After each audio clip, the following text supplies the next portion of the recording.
كما صليت على إبراهيم وعلى آل إبراهيم إنك حميد مجيد اللهم بارك على محمد وعلى آل محمد كما باركت على إبراهيم وعلى آل إبراهيم إنك حميد مجيد. عن عائشة رضي الله عنها أن النبي صلى الله عليه وسلم جهر في صلاة الكسوف بقراءته فصلى 4 ركعات في ركعتين و4 سجدات متفق عليه. هذا لفظ لمسلم. وفي رواية له فبعث مناديا ينادي الصلاة جامعة.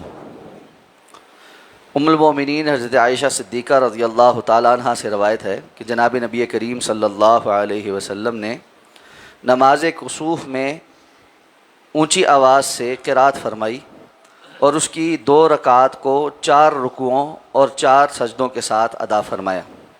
یہ حدیث صحیح بخاری اور صحیح مسلم کے متفق علیہ روایت.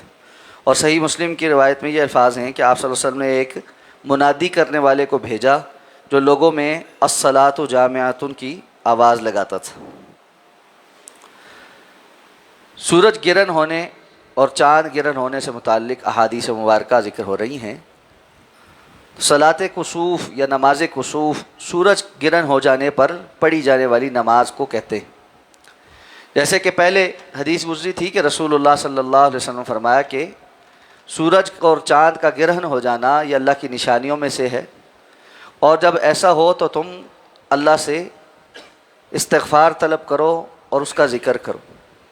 تو آپ صلی اللہ علیہ وسلم نے ان دونوں مواقع پر مخصوص نماز ادا کی ہے. سورج گرہن ہونے پر جو نماز ادا کرتے ہیں اس کو نماز کسوف کہتے ہیں، اور چاند گرہن پر نماز خسوف. طریقہ دونوں کا ایک سا ہے، صرف فرق یہ ہے کہ چونکہ سورج دن کو ہوتا ہے اور چاند جو ہے وہ رات کو ہوتا ہے، تو نماز کسوف اس اعتبار سے دن میں پڑھی جاتی ہے اور نماز خسوف جو ہے وہ چاند گرہن ہونے پر رات کو پڑھی جاتی ہے. تو آپ صلی اللہ علیہ وسلم نے جو نماز پڑھائی وہ 2 رکعت تھی، اور اس میں آپ صلی اللہ علیہ وسلم نے جو قرات کی وہ اونچی آواز سے تھی. عام طور پر دن میں ظہر اور عصر کی جو نماز ہے اس میں قرات سری ہوتی ہے، لیکن نماز کسوف میں آپ صلی اللہ علیہ وسلم نے قرات جو ہے وہ اونچی آواز سے کروائی.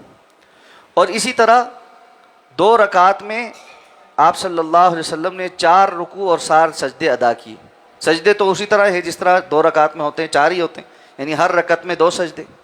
لیکن نماز کسوف اور خسوف میں ایک اضافی چیز یہ ہے کہ آپ صلی اللہ علیہ وسلم نے اس میں زیادہ رکوع ادا کیے. آگے روایات آ رہی ہیں جس میں اس سے زیادہ رکوع کا بھی تذکرہ ہے، یعنی ایک رکعت میں 5 رکوعوں کا بھی ذکر ہے کہ آپ صلی اللہ علیہ وسلم قرات فرماتے، پھر رکوع میں جاتے، پھر اٹھتے اور پھر قرات شروع کرتے، اور اس کے بعد پھر رکوع میں جاتے، پھر اٹھتے اور پھر قرات شروع کرتے. اس طرح آپ صلی اللہ علیہ وسلم نے کبھی نماز کسوف اس طرح پڑھائی کہ آپ نے تلاوت کی، رکوع میں گئے، اور وہ رکوع بھی طویل تھا، اور اس کے بعد پھر آپ اٹھے، پھر آپ نے تلاوت شروع کی.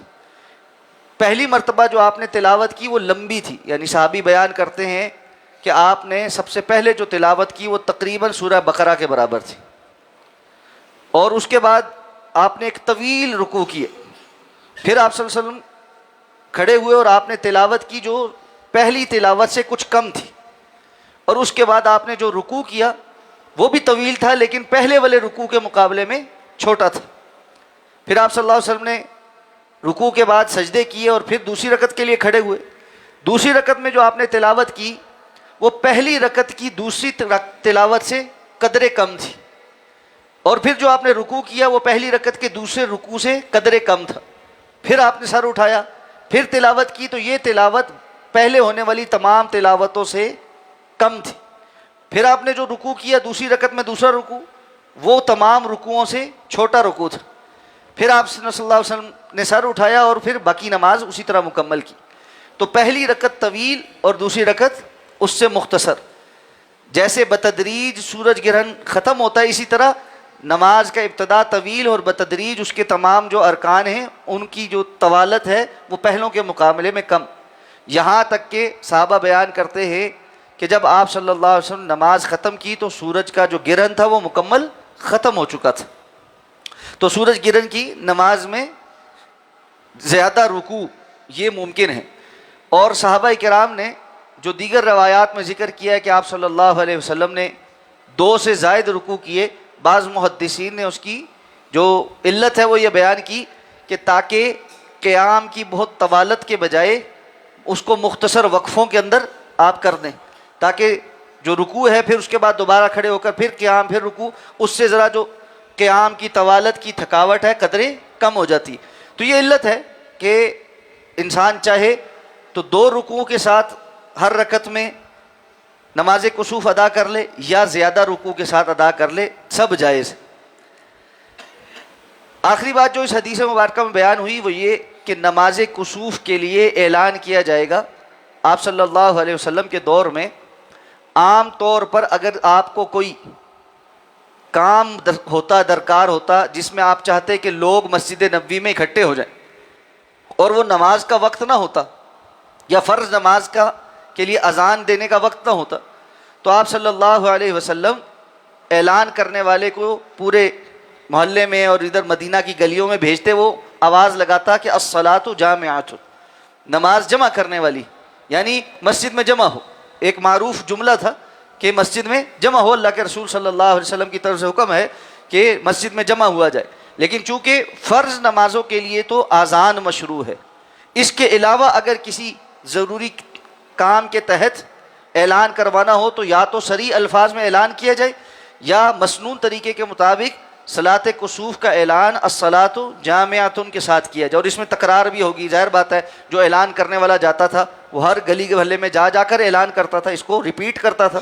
تو آج جس طرح اسپیکر وغیرہ ہیں حرم کے اندر بھی جب نماز کسوف یا خسوف کا اعلان ہوتا ہے تو تکرار کے ساتھ ہوتا ہے کہ الصلاۃ جامعۃ، اور پھر یہ اعلان بھی ساتھ کیا جاتا ہے کہ صلاۃ کسوف اتنے بجے ادا کی جائے گی، تو اتنے بجے پھر صلاۃ کسوف ہوتی. تو نماز کسوف کے لیے لوگوں کو جمع کرنے کے لیے اعلان کیا جا سکتا ہے جو اذان سے ہٹ کر ہوگا. اللہ ہمیں سمجھ کے عمل کرنے کی توفیق عطا فرمائے. سبحانک اللہم و بحمدک، نشہد ان لا الہ الا انت، نستغفرک و نتوب.